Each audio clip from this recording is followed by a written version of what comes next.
Please take your seats. Thank you very much. Before we, welcome back actually, before we listen to the views from the industry experts on the mining projects in Serbia, and we have 4 excellent speakers to go, who will be chaired by Geraint Bowden, allow me an intervention which is going to take place from Mr. Rui Pinto, who is the Deputy Chief Executive Officer of Thessaloniki Port. He's going to tell us a few words about the major investments that are done in the port of Thessaloniki. The Thessaloniki port was privatized perhaps a year ago. They have new investors who actually have big visions and dreams that the port of Thessaloniki may become one of the largest in the Mediterranean area. With this, I would like to introduce you Mr. Rui Pinto and have the floor. Let's give him a hand, please.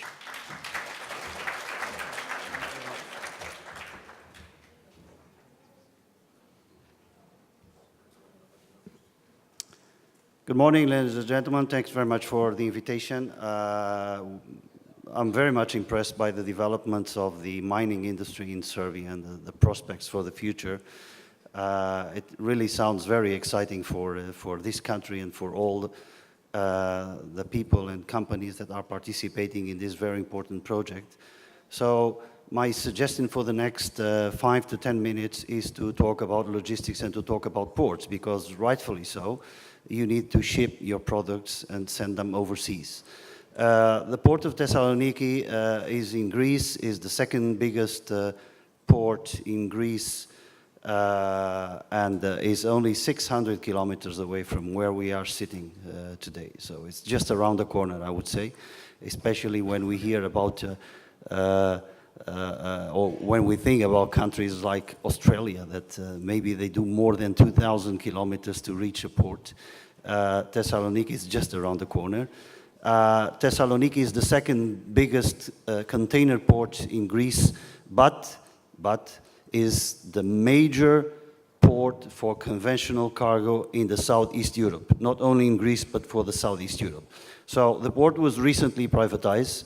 It was privatized in March this year, end of March. There is a consortium of 3 companies who purchased 67% of the shares. The remaining 7% are in the hands of the Greek government, and the rest is free-floating. These 3 partners is Deutsche Investment Fund, who owns 47% of the shares. Then there is Terminal Link, CMA CGM, and China Merchants Port group, who provides the technical expertise, who owns 33% of the shares, and the remaining is in a local group, Belterra Group, with 20%. So as part of the obligatory investments of this port, this management will put around 200 million to expand the port, especially focused in the container terminal, not only, but especially focused in the container terminal, which I will detail a little bit later during my presentation. But obviously the aim is to position Thessaloniki as a state-of-the-art port, able to serve the huge market of the Balkans, including Serbia. So the port occupies an area of 150 hectares. It's a multi-purpose port. We handle containers, we handle all type of bulk, dry bulk, liquid bulk, general cargo. Again, I stress, is the biggest port in Southeastern Europe for conventional cargo, non-containerized cargo.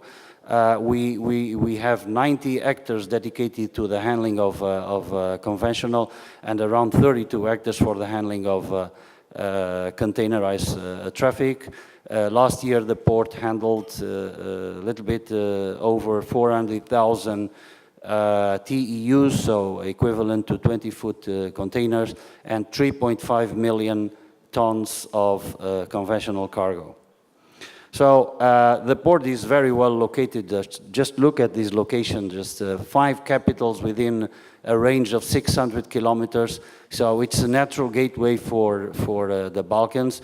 This has always been the role of Thessaloniki, in fact, as a gateway to to the Balkans, a little bit lost during the last 10 years, I would say, because of a long privatization process, some lack of investment from the part of the Greek state, which is something that now the new management is addressing quite rapidly with significant investments in new equipment and also in civil construction works, which we hope will start somewhere around middle of next year. We serve an hinterland of 20 million people, so you see the countries that we serve. Thessaloniki is a very important port when it comes about transit cargo. 20% of our conventional cargo is destined or comes from neighboring countries, mainly Fyrom, Macedonia, and Bulgaria.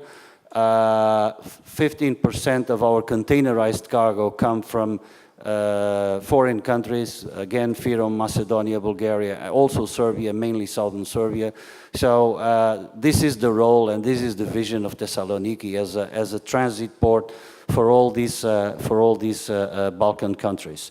It is very good connected by road and by rail. Actually, all the berths are connected by rail. So you can use extensive, you can take advantage of this and use extensively the rail mode to reach this port. The port is part of some projects, EU-funded projects that link Thessaloniki with the central of Europe. We have 4 business units. We have containers, we have the conventional cargo, plus some leisure areas like cruise ships and ferries, and also exploitation of spaces. And now I come to the major investment that this port is going to undertake, which is the 180 million euros investment in the expansion of the container terminal. So basically, today the port, as far as containers is concerned, has a capacity to handle on an annual basis 500,000 TEUs. And we will more than duplicate this capacity to approximately 1.2 million TEUs until 2022. So this will consist in extending the existing berth in 440 meters with drafts of 16.5 to 17 meters. This is a completely game changer because we will be able to attract the biggest container vessels calling the most important Mediterranean ports, and this will significantly reduce transit times to and from key markets like Asia, for instance, like Middle East, or the United States as well. So it's quite a very ambitious program that will be completed by the end of 2022, first quarter 2023. As far as the conventional port is concerned, we have a capacity today to handle 5 million tons of cargo, bulk, dry bulk, and the conventional cargo, a lot of steel products, for instance.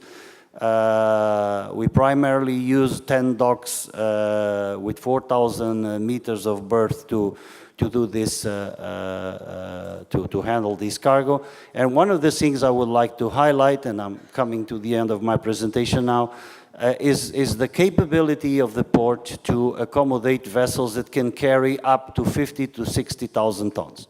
When you look around and when you think about conventional cargo, you don't see ports in the region with this capability. You see ports where you can take ships carrying maybe 20,000, 25,000.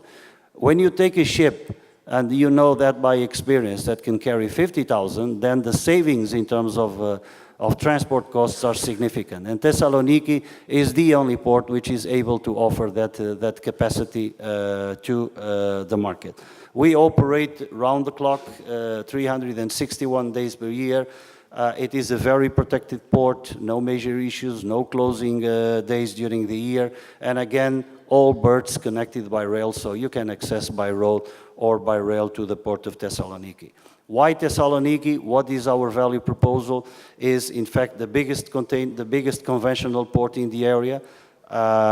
We have a fleet of 33 cranes that can handle any type of commodity. 85% of our 3.7 million tons that we expect to handle this year, it's dry bulk. The majority of the commodities that we handle: coal, nickel ore, a lot of nickel ore, clinker, petcoke, you name it, any type of commodity we handle through the port of Thessaloniki.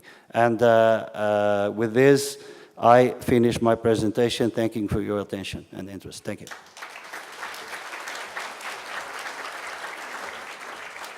Mr. Pinto, thank you very much. Good luck to your efforts. So we continue. I would like to invite to the podium Mr. Geraint Bowden, who is the senior partner of ERM London, to chair this quite interesting panel.